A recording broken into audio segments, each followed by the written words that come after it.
नमस्कार जोहार। तुमकुड़िया के पोर्टल पर आप सभी का स्वागत है।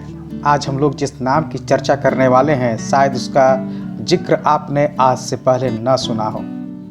भारतीय समाज में महिलाओं ने हमेशा अग्रणी भूमिका निभाई है, लेकिन कई नाम आज भी समय रेखा में गुमनाम हैं। इनमें ही एक नाम है बेगम आयशा खातून का।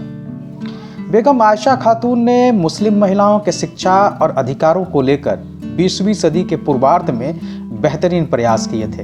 बंगाली मुस्लिम महिलाओं में शिक्षा, महिला अधिकारों और सुधारवादियों में पहला नाम भले ही बेगम रुकैया सखावत हुसैन का रहा है, मगर बेगम आयशा खातून के बिना मुस्लिम महिलाओं में शिक्षा और महिला अधिकारों की बात अधूरी रह जाती है।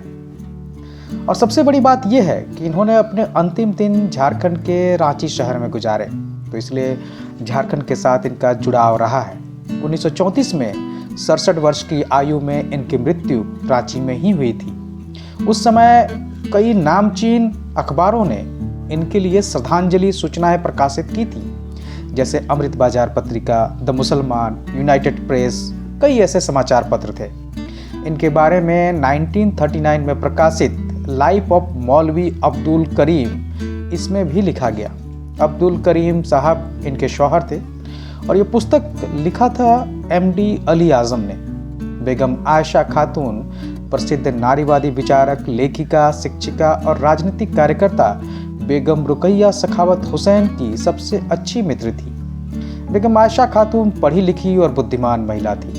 इनके वालिद विद्वान हाफिज मोहम्मद हातिम साहब थे, जो बंगाल के सियालहट से कोलकाता आकर बस गए थे, और बेगम आयशा खातून के शौहर मौलवी अब्दुल करीम थे। वे उच्च पदस्थ शिक्षा अधिकारी और उस समय के नामचीन लोगों में थे। मौलवी अब्दुल करीम साहब काउंसिल ऑफ स्टेट के सदस्य रह चुके थे, स्कूल इंस्पेक्टर थे और मेंबर ऑफ लेजिस्लेटिव काउंसिल के सदस्य रह चुके थे। बेगम आयशा खातून बुद्धिमानी, उदारता और दयालुता के लिए प्रसिद्ध थी।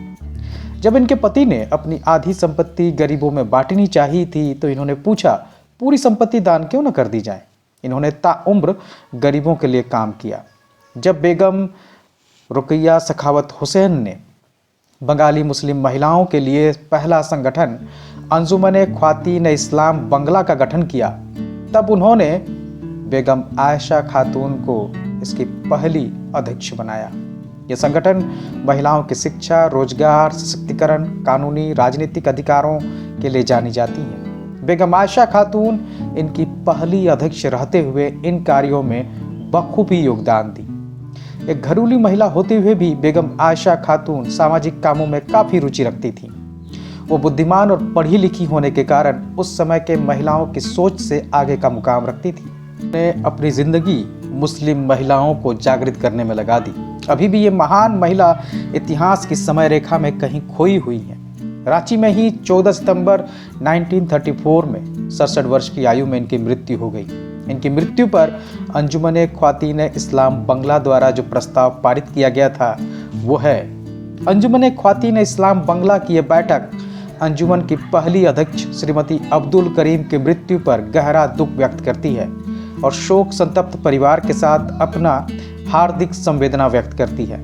श्रीमती अब्दुल करीम एक जनहितैषी महिला थी, जो मुस्लिम महिलाओं के नैतिक और सामाजिक कल्याण को बढ़ावा देने के लिए शुरू किए गए आंदोलनों से जुड़ी थी। वो अंजुमन ख्वातीन इस्लाम बंगला की पहली अध्यक्ष थी, जो शिक्षित मुस्लिम महिलाओं का पहला संगठन था। ये प्रस्ताव उसी संगठन ने पारित किया था। ये हिंदी अनुवाद है। अमृत बाजार पत्रिका, द मुसलमान, यूनाइटेड प्रेस जैसे नामचीन समाचार पत्रों ने उनके मृत्यु पर श्रद्धांजलि सूचनाएं प्रकाशित की। 1934 को समाज ने अपना एक नगीना खो दिया। बंगाल के शिक्षित महिलाओं की पहली संस्था के प्रेसिडेंट पर तब के अखबारों ने काफ़ी तारीफें की थी। धन्यवाद।